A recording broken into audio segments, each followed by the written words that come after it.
Operations Centre in the town of Midrand. And Mike, change, of course, has been a recurring sentiment throughout this election, especially among young voters. Are we seeing that play out in the election process so far? Well, we'll see it as the results start coming in. There has been much speculation that the ANC will not reach its 50% majority for one of the reasons that it has been perceived as not having carried through on its promises, on its service delivery to the people of South Africa. So we're waiting for the results as they come in. There is still voting ongoing at some of the polls. The IEC, the Independent Election Commission, sent hundreds of workers to various polling stations because of a late surge in the voting, which saw long queues forming. Now, the polls officially closed at 9 o'clock. That's a number of hours ago. It's now 1:10 in the morning local time. Some polls are still open. The IEC has ruled that whoever was in the queue at 9 p.m.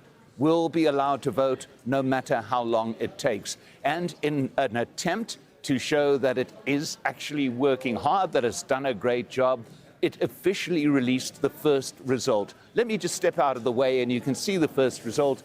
This is from the Winnie Madikizela Mandela municipality that's in the Eastern Cape of South Africa.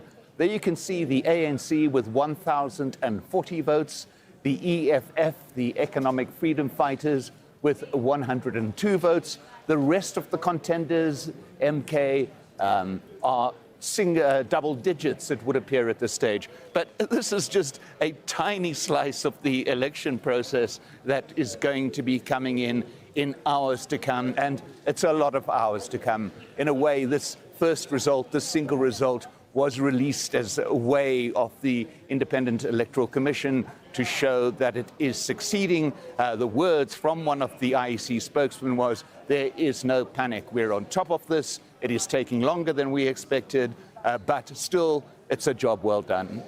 Mike, some have even compared the long queues to the 1994 election, which of course saw Nelson Mandela become president. Mike, without drawing attention to how many years you've been doing this, I know you were there in South Africa back then. What's your sense this time?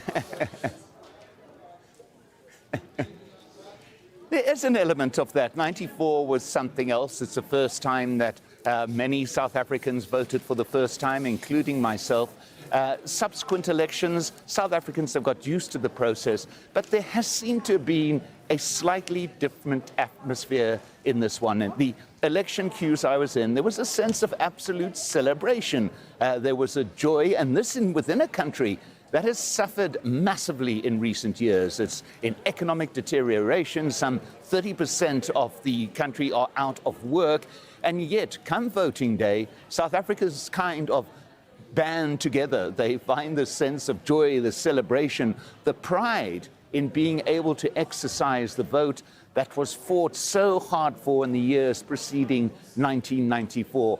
And that's one of the reasons why ANC leaders are adamant that they're going to get that 50%. They are trusting that there is enough of a resonance among voters of the ANC's fight, or leading the fight against apartheid, resulting in those 94 elections. Whether that's enough in a new generation of voters, some of whom may not remember those events with the clarity of their parents and grandparents, that's something that we'll see in the hours to come as those results tick up on the board behind me here.